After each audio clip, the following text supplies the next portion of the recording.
السلام عليكم ورحمة الله وبركاته. داود يا مالك الصدور ذيك الجوبتان كسر هذا برنامج كريمها برشلونة أو يقول بعد هالك على برتين. برنامج كريم دائما وحنا نفوق هذا دقنا وحيالها مجتمع الصومالية قربها أما ذلك هو يجوجا تبعتين كسر وصار أما وحي مركز سوليوشن أو أما وحبر شاعته أما عفماد هاته أما ماركتها هاته لأن يري ويقول نرش كل عي يكوف ربنا ونكسن. عاو برنامج كان وحنا نوجو مرتي قف آدي نوجو مهم محيلي وولال محيل لها إسلام وشيخ وإمام مجلسنا هذا الشيخ خالد ياسين وأتفق عن تقارنان somebody role model وأدت فعلا وليس فربنا ماركتي إلهي فضل سبحانه وتعالى. الشيخ خالد ياسين that was me just trying to introduce the topic to the viewers. And what I would like to do in this program tonight is, inshallah, we'll speak English, and if you have a question in Somali regarding the topic in hand, then inshallah I will be able to translate for the Sheikh, and then inshallah you'll get answer. And if Allah says so, inshallah ta'ala. Tonight the topic أنا كهذا simply وحويا and dhalinyarada yaryar ee Soomaaliyiinta ee Muslimiinta ee problemada fara badan haystaan ama maaragtay xabsiyada galaya iyo maaragtay what is the root cause of all these things that causing trouble. We know the youth in general they kind and they go to the schools and they learn and they behave as we all ought to. So one of the things that inshallah I'll be asking the Sheikh is what is the root cause, what is the background of the problems that we have among ourselves, not only just for the Somali community, for the Muslim communities as a whole. Sheikh Khalid, welcome to Universal TV, and I'm very grateful to Allah and to you that you give us this time. We know how your time is, and we know millions of people are chasing you. We're very grateful you're here tonight. Welcome to the program, Sheikh. Assalamu alaikum wa rahmatullahi wa barakatuh. Alaikum assalam wa rahmatullah. Iskawaran. You know that word here. I wasn't expecting. Inshallah. Alhamdulillah, Sheikh. Sheikh, as you know, you travel a lot and you meet a lot of different people and you hear people's and their concerns regarding the Muslim youth as a whole.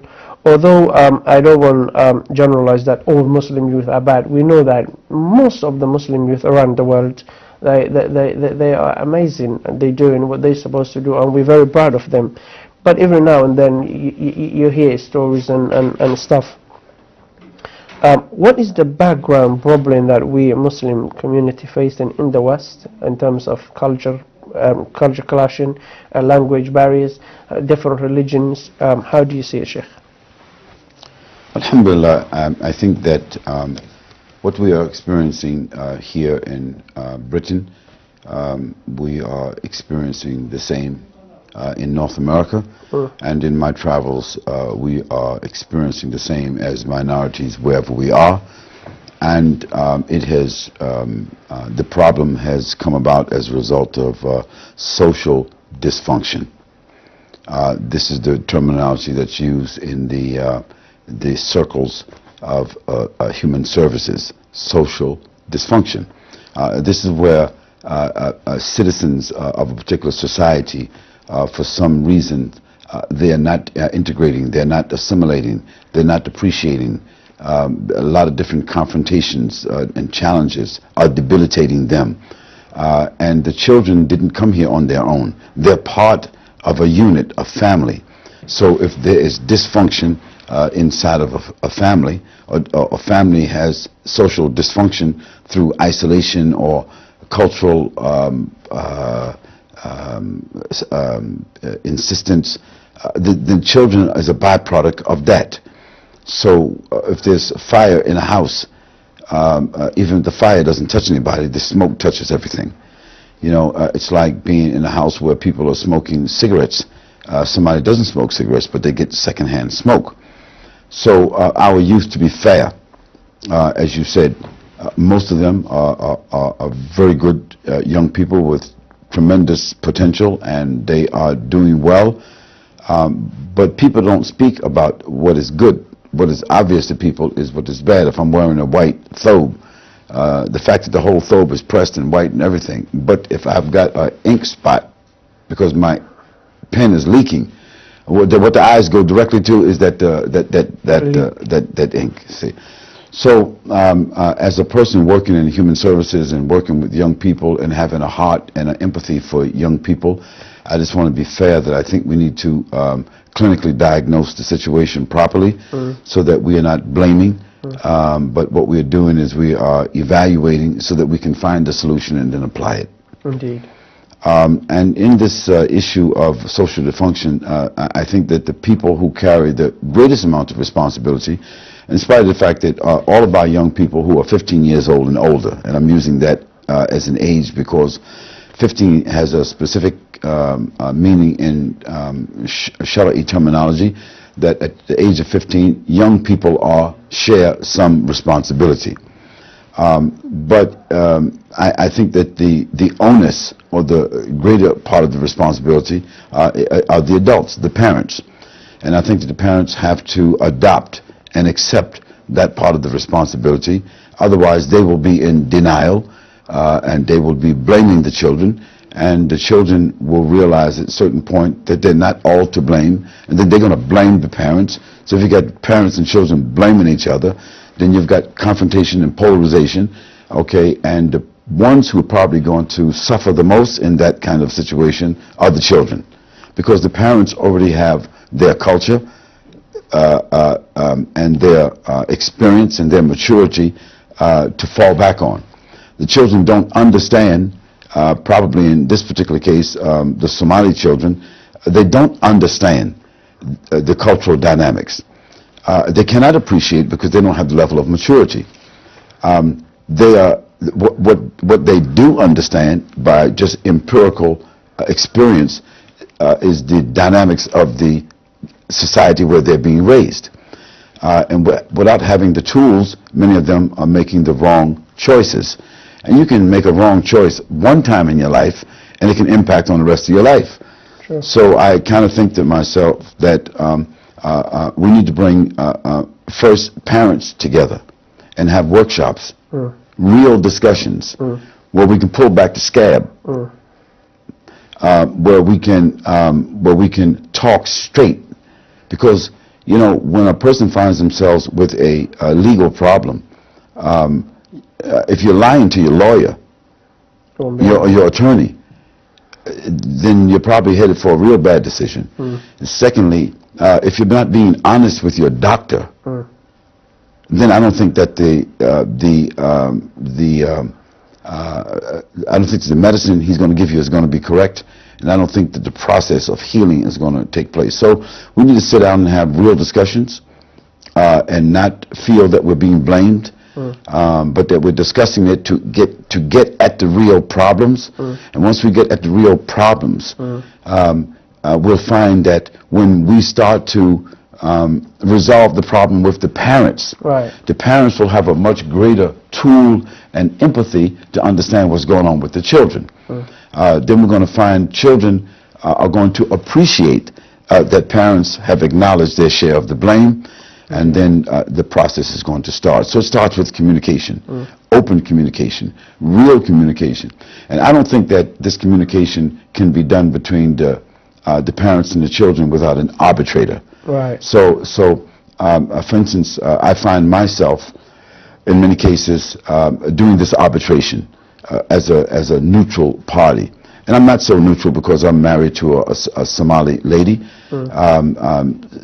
So I do understand in many cases the cultural dynamics, but I'm neutral in the sense that I'm in between the parents and the children because of my mental disposition. My mental disposition is that I take upon the mentality of the young people at will. Not many people are able to do that, meaning that I can metamorphose at will and take upon the disposition of young people so that I can get into them. Of course. Okay. Secondly, I am an adult. Okay. I am a father. You know, I'm a parent. So I don't have to metamorphose to do that. So when I'm sitting in that arbitration situation, parents can't hide from me the real dynamics of parenting. And young people, they can't hide, okay, you know, the feelings that they're having and the frustrations that they're going through, because I've already taken upon their mental disposition. Right. So the arbiter has the ability in that case to basically remain reasonably neutral and to basically build a bridge between the two parties. Okay, and it is that bridge. We need to build a bridge. And the problem with parents in most cases, they don't want to say, they don't want to admit that they've lost touch with their children. They don't want to admit that everything good doesn't lie within their culture. Right. They don't want to admit that their children have discovered some powerful facets in this new society that the parents haven't acknowledged. Right. So what we need to do as an arbiter is to establish those things in the best way that we can. Sometimes we have to be raw, brutally raw. Yeah. You know, it's like to bring it out. It's like radical surgery. Okay. If you're going under the knife and you're anesthetized, you don't feel it, you don't realize it, but this is radical surgery. It's happening. Well, to get to the problem of the social dysfunction, we have to be brutally honest, and we have to go under the knife of our own criticisms. Right. And we have to discuss not the good of this culture or the good of this culture, but where the lack of the two cultures homogenizing, meeting together.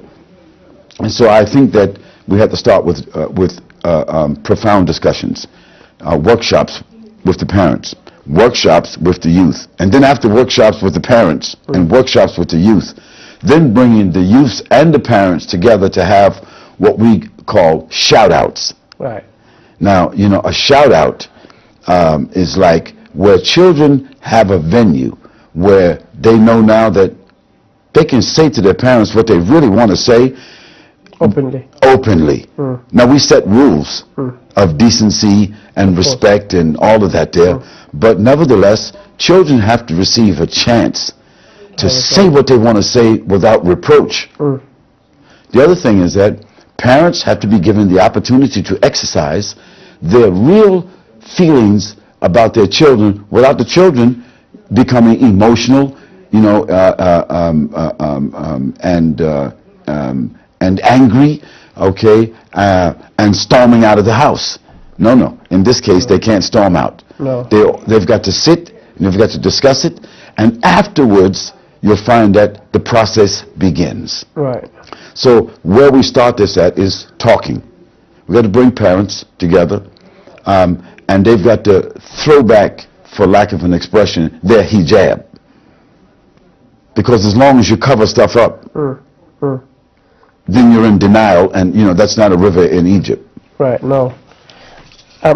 Sheikh, one of the things that often people point finger to is a family breakdown where there is no father figure in the house, and you know, boys especially when they get into certain age, they want that male figure, that, you know, role model and father figure to play with, to go places with, to talk to. They often don't listen to mothers, not all of them, just few handful ones.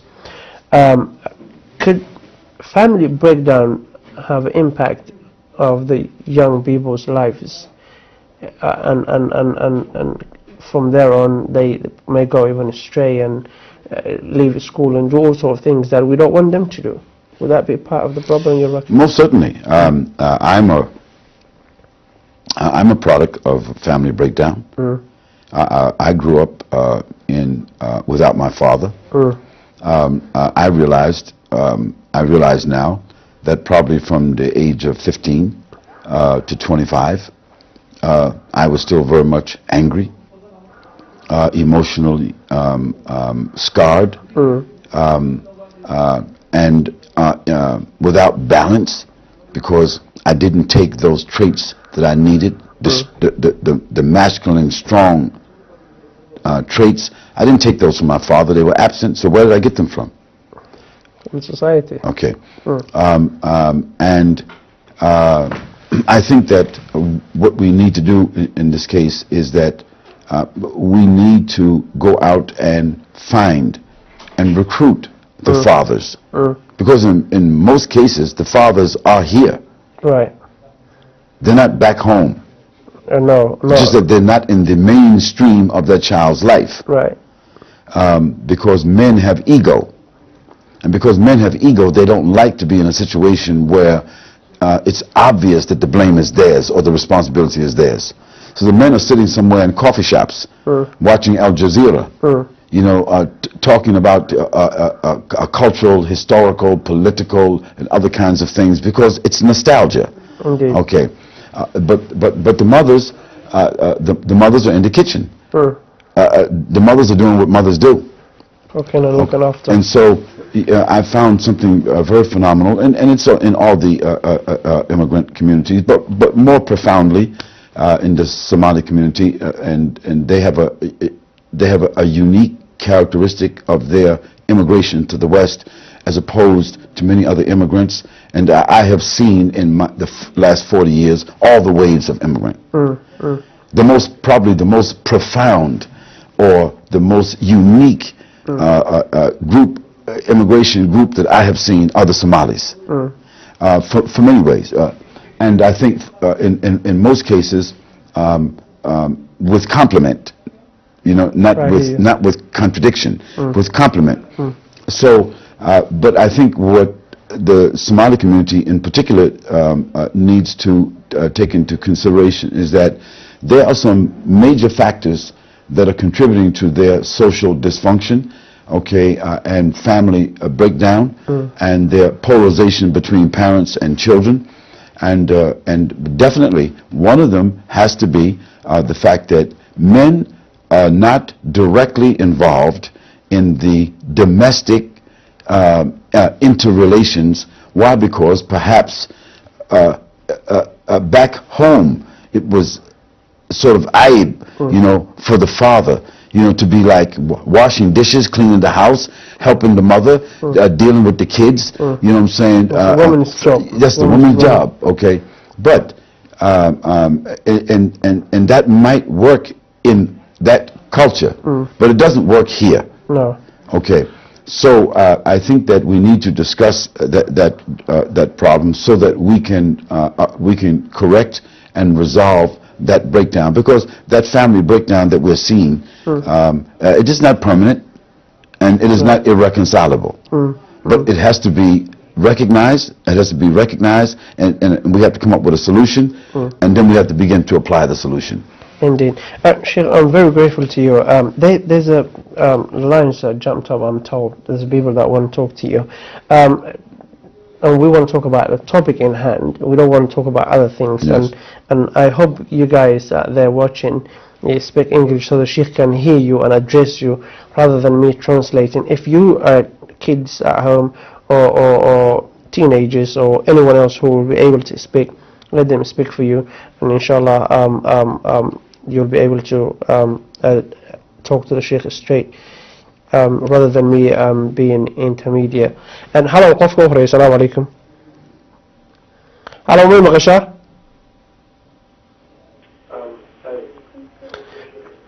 Hello. Assalamu alaikum. Okay, Sister, Sheikh Khalid Yassin. can I have your name first, please? My name is Amal. Amal, okay. Where are you calling from, Amal? I'm calling from Birmingham. Birmingham, okay. Finally, the Sheikh is right here. Okay, Mashallah, I've seen a lot of the videos of the Sheikh on YouTube and stuff. I've benefited a lot. Mashallah, he's spreading the message beautifully and in a way that the youngsters understand. I just got a question for the Sheikh, because I would like to just ask him one question if it's possible. Yeah, it's possible, Amal, as long as it's with the topic in hand, inshallah. And what's the topic in hand?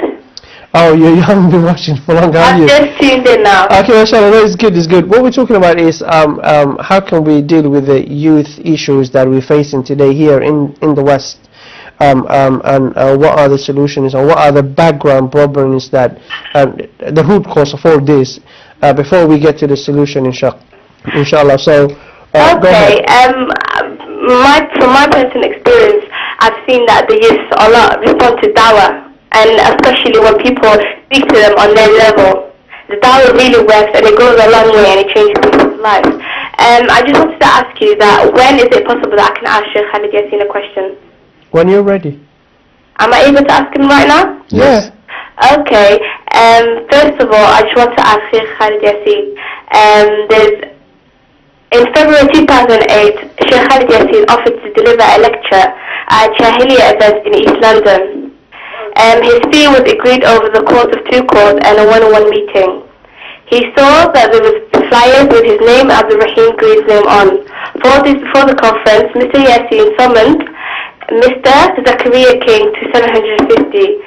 Mr. Zakaria refused, and we seemed to be on the course that he appears when he left him. However, 48 hours later, he received an email from his daughter demanding 1,500. And if he did not pay, his father would not. Do you want to carry on, Sheikh? I was just going to say, where does that fit in our discussion today?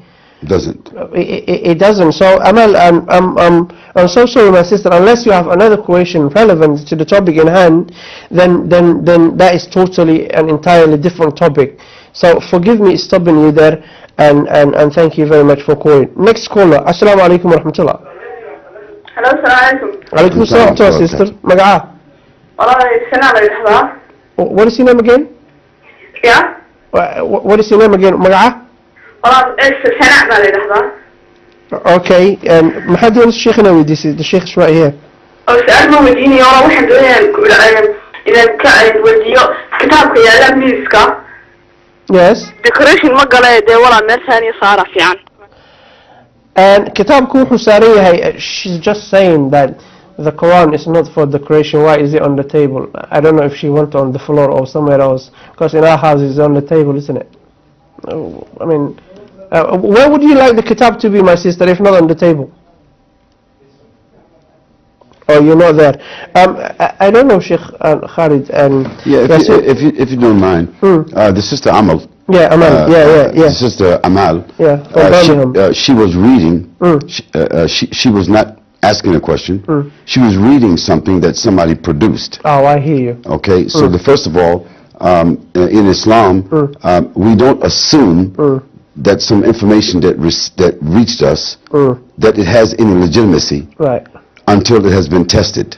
You just remind me, in ja'akum fasiqun binaba. So first of all, the sister, she should throw away what she's reading, because it's subjective. Right. That's number one. And if she's looking for a response or something, she should start at the point, okay, of objectivity. That means I don't understand this or that. I don't take a position of this or that, but I'm just seeking an answer. Right. And even though this is not relevant to the topic itself, since she asked the question over the air, what I'd like to just say to the sister is that what she's reading was a spurious communication that was sent out through the email as blog vomit. I hear you.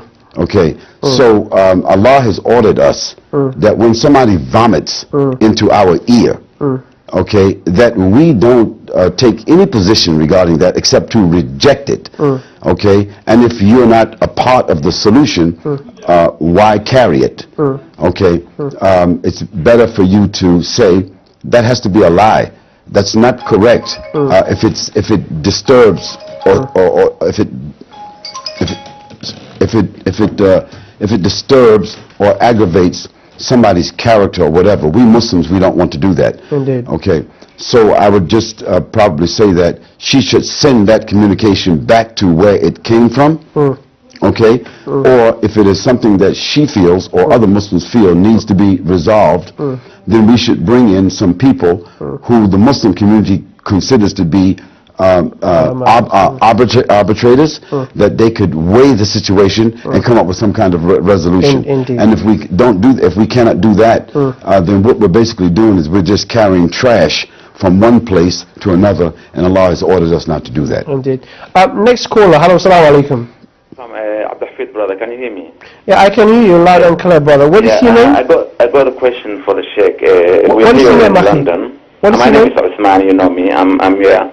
Oh yeah, Usman, carry on. Hi, Abdulhafid, I want to ask Sheikh a very good question. Go ahead. Usman Abdulhafid. عمي تلفونك يقول صعو سيفي عمو كومغلا عثمان from Stonebridge. Okay. I'm going to ask the Sheikh. We're here in Istanbul. عثمان تلفونك يقول صعو leave the TV alone, brother, please. I'm not okay. Hello, brother Usman. Yes, I can hear Abdulhafid. Okay. There's a gap between I'm saying Assalamu alaikum to the Sheikh and the phone itself. So sometimes they wait to hear themselves over the phone or the TV before they reply. Yes. And the person is still on the line, and I'm be talking to them. Hello, next person. Usman, are you still there, brother? Hello. No. Can I take the next caller? Hello, assalamu alaikum. Wa alaikum salam. Sister, can you speak up loud, please? Wa alaikum salam. What is your name? Maga'a? Abdurrahman. Abdurrahman? Noor. You say Abdurrahman? Can you speak up, please, because we can't hear you well. My name is Abdurrahman Noor. Okay, Abdurrahman Noor, have you got a question for the Sheikh? Yeah. Go ahead, Abdurrahman. My Control room ka halkan kama maqlayno samaacada. Yeah, go ahead, brother. I have a question for the Sheikh. My uncle, he passed away a few days ago, and he was in hospital, the last son. So can I son both? Can I fast for him both? Your uncle passed away, and you're wondering whether you can fast on behalf of him. Yeah. No, we don't find anything that I recall from the Prophet ﷺ that we fast on behalf of someone who passed away. Right. Your fasting is a barakah for you. It is not a barakah for the other person. Your prayer is a barakah for you and not a barakah for the person who has died. What you can do for your uncle is you can make dua for him, and that dua will be the best thing that you can do for your uncle. The other thing that you could do for your uncle is that you could establish some waqf on behalf of your uncle, so that the sadaqatun jariyah which you establish on his behalf, the ajr of that waqf will go towards your uncle because you establish it on his behalf. So with dua and establishing some amal, you can do the best thing, I think, for your uncle. But we don't fast and pray on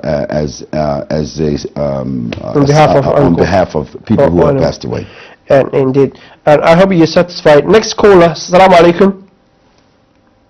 Hello, assalamu alaikum. Hello, next caller. Right, I don't think that person can hear. Sheikh Khalid, alaikum salam. Hello, brother. Okay, I'm told he's not there, that brother. Probably he'll call back. Talking about problems that we face in here in the West, the Muslims who come from a different country, there's a lot of barriers to come over. A lot of young people, when they who were born in this country or America, when a sheikh comes from back home, sometimes they don't understand the language, and they prefer English-speaking sheikhs that understand their problem, then can convey the message. How important is, in your eyes, sheikh, to have a lot of sheikhs that understand the culture, understand the deen, and also can convey the da'wah in their mother tongue, i.e. English or Dutch, or how important is that? Well, I just want to demonstrate, I want to respond to the question by just demonstrating something very clearly. Which one of us would like to go to a hospital and have the doctor talking to us in a language that we don't understand? Okay, and then the doctor, through a translator, saying that he's going to have to perform radical surgery upon us, but he doesn't understand my language and I don't understand his language. Which one of us would feel comfortable doing that? Nobody. Nobody. So, having said that, it is highly important that parents understand that children who have been in America 5 to 10 years, okay, English becomes their principal language. Indeed. In fact, they even dream in English, Mm. okay, if they dream. Mm. And they are communicating their emotions, and they are putting forward their ideas in English. And of course, they're going to speak the mother tongue if they're able to do so inside the home, inside the masjid, and all of that there, and that's normal for everybody. Yeah. But the English language becomes the mother tongue, and I know that people who themselves are first-generation immigrants, they don't like to think that someone has adopted the mother tongue of a foreign country. But that's just ideality. It's not reality. The reality is that your children have adopted this by osmosis, just by the surrounding itself. Yes, yes. And we have to subscribe to that. So the idea of having a conference and bringing over 5 or 10 shuyukh from the mother country, okay, to communicate to these children is good for the parents, but it's not good for the children. No. Okay, what those children need more than anything, okay, is that they need at least one person who understands their language, who understands their mental and emotional disposition, who understands the dynamics of the society, and can react and respond and integrate with them through that vehicle. Right. Okay, and what happens is that the shuyukh who come from the mother country may find that the children are not responding to them at all. Right. And they're responding to this one other person. So they don't, in many cases, respond well to that. But I think that what we need to do is step back from the table and not try to be simply appealing or to the invited people, or not sort of like be putting down the throat of our children the values of the mother culture itself. But we should want to set up an atmosphere of meaningful communication. So if a group of young kids go to a lecture or a muhadara and hears a whole day of lectures, okay, in the mother tongue, which they could appreciate the culture and all of that, but they're not getting any satisfaction, okay, or meaningful communication.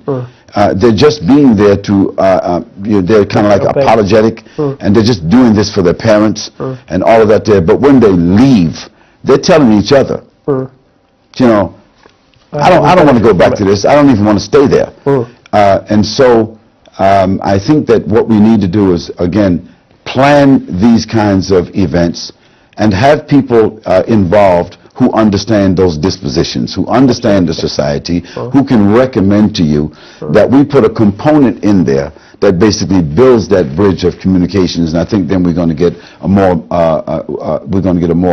powerful result at the end. Jazakallah khair, Sheikh. We've got more callers on the line. Hello, assalamu alaikum. Hello. Yeah, hello, assalamu alaikum. Alaikum salam wa rahmatullah. Sister, my name is Alia. Hi, Alia. Welcome to the program. Thank you, brothers. I just want to ask Sheikh Khalid a question. Okay. And the question is, brother, that I would like to go Umrah this year, inshallah, in Ramadan. But the question is, you know, I want to travel with my 2 sisters, with their brothers. And the thing is that my brothers, my 2 sisters, they have brothers that we grew up together. So basically, he's my step brother. Can he be a muhram? I mean, because I'm traveling with my other 2 sisters and with my mom. Is that okay, Sheikh Khalid? I just wanted to know that question. And Ali, thank you. The Sheikh have heard you. Sheikh is outside of the topic, but it's okay. To you. It's okay. Sister Ali, assalamu alaikum wa rahmatullahi wa barakatuh. First of all, this is not a unique question or circumstance. There are thousands of sisters in different countries who are in the same situation as yourself, and the majority of the scholars in the world today have already addressed this topic. And what I have understood that they have said, first of all, your brother-in-laws, they can never be your mahram. Okay, that's number one. They are not your mahram. They are the mahram for their wives or for their direct family members. And of course, your sisters, they also cannot be your mahram because they are women.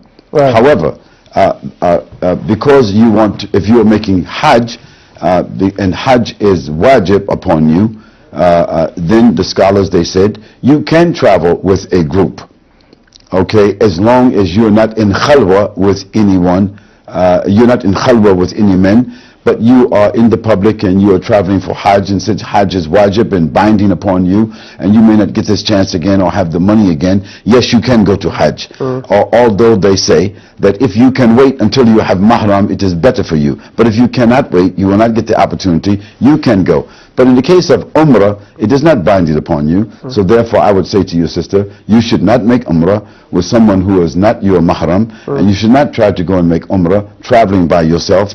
Why? Because you will violate the rules, and you will violate the rules of the Islamic adab regarding the women, and that you should wait for an opportune time that you can travel having a mahram with you. Jazakallah khair. And Allah, He knows the best, of course. Allah knows the best, mashallah.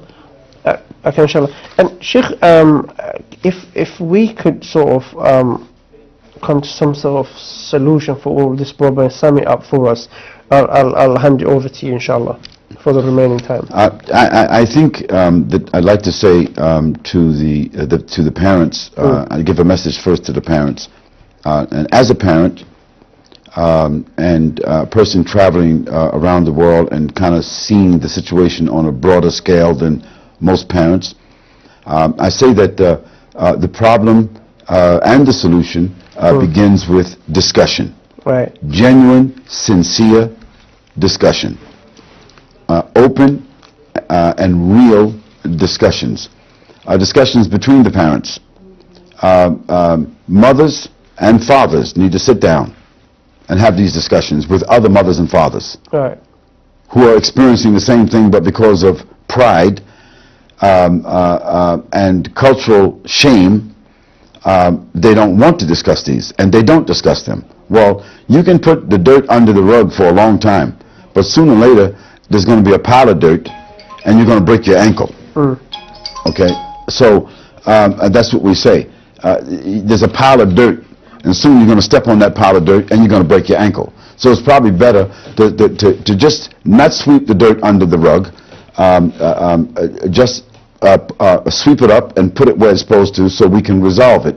So I think it starts with sincere and open dialogue and discussion. The next thing is parents need to set up situations where they can sit and talk with their children, with an arbitrator in the middle, an arbiter, so that we set some rules, and parents can say what they want to say, children can say what they want to say, but within the proper context. Okay. And what happens by doing that is the pressures are released. Right. You see? Once the pressures are released, then you'll find out that people can receive information and give information without pressure, without undue aggravated emotion. So I think if we start out by this kind of discussion, holding workshops, having seminars, having one-on-one discussions between mothers and fathers, having fathers to get together and sit down and discuss their issues, that's one thing. Then the next thing is that we need to have the same kind of workshops and discussions between young people. We need to talk to young women and young men, and then bring those young men and women together, okay, and discuss their problems openly, because they do discuss their problems with other young men and women. Sometimes they're non-Muslims, huh? Indeed. And then we take it from that stage where now we bring the parents and the young people who have had the discussions together. We bring them together now. Okay, so we can see that by the time we bring it together, we've already reduced pressure. Right. We've already examined the problems. Let's not We've already taken our share of the blame. Now we're prepared to attack the problem of this social dysfunction, okay, and this breakdown of family and the challenges that this new society has sort of like thrown upon us. I think if we take that process, and it's a painful process, but you know, every trip starts with one step, and we got to take those steps. And I'd like to say also here that I commend the mothers, because in most cases they're carrying a double load. So I'd like to commend the mothers who are carrying a double load, and on top of that, they are themselves the symbol of Islam in this country, not the fathers. If there's a symbol for Islam in this country, it's the hijab. Indeed. And I'd like to compliment our Somali sisters and mothers, because more than any other group of immigrants, they have retained that symbol. And they have done so in a very brave and commendable way. However, I think what we need to do is to say to our brothers, the fathers, the uncles, the older, the fathers, the uncles, the older brothers, I'd like to say that I think we need to work more upon them. Why? Because it's the absence of their voice, it's the absence of their presence that I think that has exacerbated and complicated this set of problems. And that if these men are willing to lower their pride and their ego, okay, and put those cultural issues to the side, and sit and listen and respond, and maybe every now and then a father needs to put his arm around his son, give his son a kiss, give his son a hug. Maybe you need to walk down the street with your son. Maybe you need to go with your son to some of the places that he goes to, whether it's a basketball game or a soccer game, or show up at the school to see about your son. I think that if we men were able to do that, I think we would make probably the most powerful contribution to this whole problem. Sheikh Khalid Yassin, we're running out of time, but we really love to have you more and more. However, tomorrow there's 2 lectures that you're having tomorrow. One in the morning from 10 p.m. to I think they meant it here 10 a.m. in the morning, but it says 10 p.m. to 4 p.m. But I think it's the other way around. Yes. That is taking place River Med, a lecture in Reading, and the bus code is RG18EQ. Is a very important lecture. Take the entire family with you and enjoy the day. Don't worry about anything else. Be there, and inshallah you will learn a lot from this. Take the children with you, the entire family, the husband, the neighbors, inshallah. And the admission of that is only £5, which is nothing. And top of that, Masjid Noor from 6 tomorrow, 6 in the evening, to 10, 11 o'clock at night. That will be a lecture by Sheikh Khalid. And that lecture, the title of that lecture will be, inshallah, the state of Ummah that we in today, or Fiqh al-Waqi in Arabic. And you can attend that, inshallah. There's a free parking. Be there, bring the entire family. It's very important you be there, inshallah. Sheikh Khalid Yassin, I'm very grateful to Allah subhanahu wa ta'ala, and to you. Jazakallahu khair for coming. Mohammed Bibaye, Jamal, AJ, iyo dadka nagala shaqeeyay intiina barnaamijka daawanaysay ama ka gaari weeday inay telefoonada aan uga jawaabno noo dulqaata intaan kaloo kala kulmi doono Cabdixafiid Maxamuud ee kaga tagay taqwada Ilaahay iyo midnimo. Salaamu calaykum. waxaan ku lahaa bulsho markay ka raagto dhaqankeeda iyo ciideeda iyo calankeeda iyo dadkeeda iyo eerkeeda markay ka raagto meel kale ku raagto waxyaalaha isbedela waxyaalahaas wax wanaagsan iyo wax xun labadaba leh haddii uusan la socon karin galaaskiisa taas waxay keenaysaa wax la yiraahdo extra support caawinaad macnaha ziyaade cunuga in la siiyo because waxa waaye lama socon karo waalidka marka